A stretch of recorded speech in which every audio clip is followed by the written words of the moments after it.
Hello viewers and welcome back to law Chakra, जहां हम एक हाई प्रोफाइल लीगल बैटल की बात करेंगे जो जुडिशरी और फाइनेंस दोनों को जोड़ के चलती है। बॉम्बे हाई कोर्ट ने एक स्पेशल कोर्ट के ऑर्डर पर अपना काफी इम्पोर्टेंट ऑर्डर दिया है, जिसमें farmer SEBI chairperson Madhabi Puri Bush और बीएसई के ऑफिशियल्स के खिलाफ एफआईआर रजिस्टर करने के लिए कहा गया था। ये केस 1994 के एक अलेज्ड फ्रॉड लिस्टिंग केस से जुड़ा हुआ है। तो आखिर सच क्या है? क्या ये सच में एक जेन्युइन कंसर्न है या फेक एलिगेशंस? और इस हियरिंग में तीखे remarks by SG Tushar Mehta क्या दिए गए हैं और कोर्ट ने फाइनली क्या ऑर्डर दिया है, चलिए एक एक करके सब देखते हैं। तो व्यूवर्स, याद है माधवीपुरी बुश के अगेंस्ट स्पेशल कोर्ट ने एफआईआर रजिस्टर करने का ऑर्डर दिया था। क्या सेबी की एक्स चेयरपर्सन और उनके साथी ऑफिसर्स लीगल ट्रबल्स में फंस गए हैं या बॉम्बे हाई कोर्ट ने उन्हें एक रिलीफ दी है? चलिए देखते हैं। ये पूरा मैटर एक कंप्लेंट से शुरू हुआ जो जर्नलिस्ट सपन श्रीवास्तव फ्रॉम डोंबिवली ने फाइल की थी।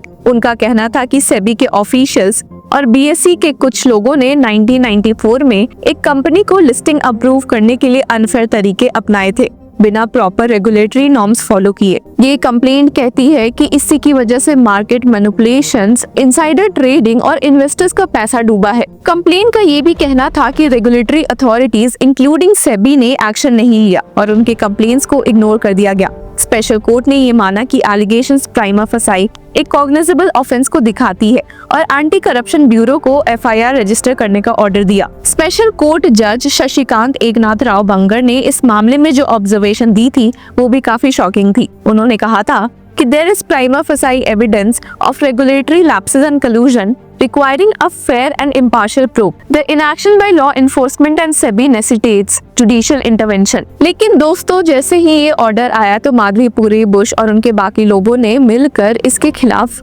बॉम्बे हाई कोर्ट का रुख किया। उनका कहना था कि स्पेशल कोर्ट ने बिना किसी सॉलिड एविडेंस के एफआईआर का ऑर्डर पास कर दिया है और इस मामले की हियरिंग चल रही है जस्टिस एसजी डीगे के सामने। हाई कोर्ट के सामने सेबी की ओर से मौजूद होते हुए सॉलिसिटर जनरल तुषार मेहता ने काफी सीरियस आर्ग्यूमेंट्स और काफी सीरियस एलिगेशंस इस केस में कंप्लेनेंट सपन श्रीवास्तव के खिलाफ ही लगाए हैं। एसजी मेहता ने यहाँ तक कह दिया कि ये कंप्लेनेंट पहले भी फ्रिवलेस पिटिशंस फाइल कर चुका है और उस पर फाइन भी लग चुका है। सिर्फ यही नहीं बल्कि एसजी मेहता ने कहा कि इस केस में स्पेशल कोर्ट ने बिना बुश और बीएसई के मेंबर्स को सुने हुए ऑर्डर्स पास किया था, जो कि काफी गलत है। इस हियरिंग में एक मेजर पॉइंट ये उठाया गया कि जब ये केस 1994 में एक इलीगल लिस्टिंग से जुड़ा हुआ है तो अभी के करंट मेंबर्स के खिलाफ केस कैसे बनता है। SG stated, even if it was done in 1994, it has been 30 years now. We were not there in 1994. वही सीनियर एडवोकेट अमित देसाई ने बीएसई ऑफिशियल्स की तरफ से आर्ग्यू किया कि कंप्लेंट का बेस ही गलत है, क्योंकि जिसके ऊपर सेबी एक्ट के वायलेशंस का इल्जाम लगाया गया है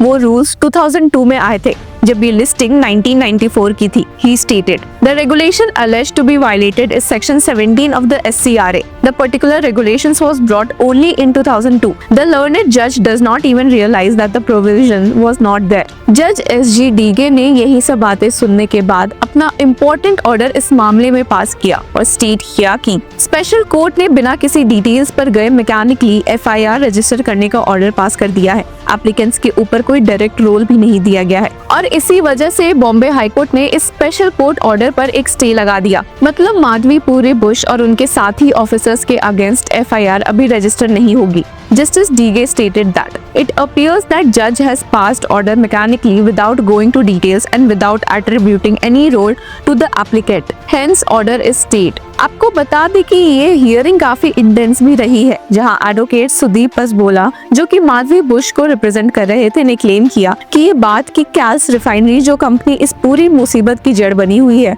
के अगेंस्ट कोई एक्शन नहीं लिया गया है भी फॉल्स है। He stated, what's alleged is that SEBI is not taking action against Carl's refinery. There are hundreds of actions taken against Carl's refinery. There is no question of compliance for SEBI for listing. SEBI is a market regulator. They step in when there is a violation. पर वहीं इस case के complainant सपन श्रीवास्तव खुद ही court में मौजूद थे। अपनी बात रखते हुए उन्होंने कहा कि all the allegations are based on facts. The criminal law starts operating only when the fraud comes to knowledge. Therefore, although the crime happened in 1994, action can be taken today.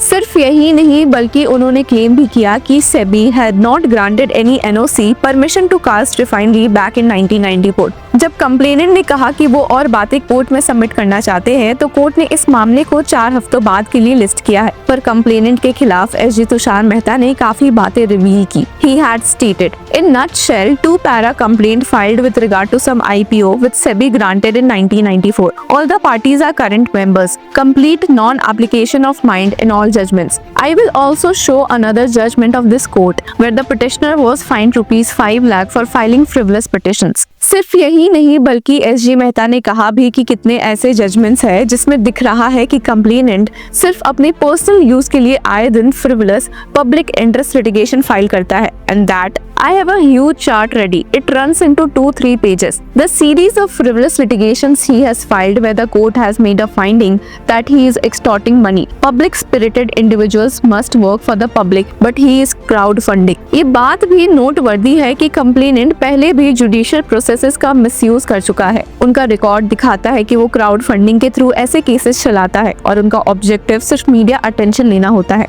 इस हियरिंग में BSc और SEBI officials के advocates का कहना था कि sanction के बिना किसी भी पब्लिक सर्वेंट पर करप्शन का केस फाइल नहीं हो सकता, जो कि महाराष्ट्र सीआरपीसी अमेंडमेंट के अंडर मैंडेटरी है। Senior advocate Amit Desai had stated, the learned judge should be aware of the amendment of the Maharashtra Amendment to the Code of Criminal Procedure that requires that a sanction must be obtained. These kinds of vexatious litigations is to be prevented. Order of 156 subsection 3 without even looking this provisions something as fundamental as this that shocks the market. How can it such order be passed? जिसके साथ ही उन्होंने ये भी कहा कि ये complaint सिर्फ scandalous है और बीएससी और सेबी को एक गलत लाइट में शो करती है। He further added that he is saying that omission to take action against Carl's refinery amounts to corruption and for that they took rupees 2 to 10 lakh. He has made a load of scandalous statements.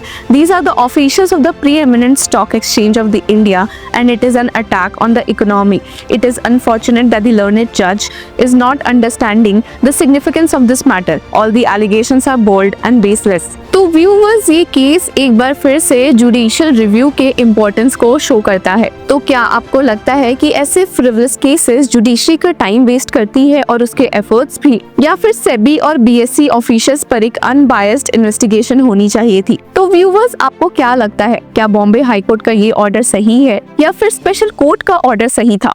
क्या ये एक legal activism का case है या फिर genuinely कोई financial fraud uncover हो सकता था? कमेंट सेक्शन में अपनी राय जरूर दे और तब तक के लिए कीप फॉलोइंग लॉ चक्रा।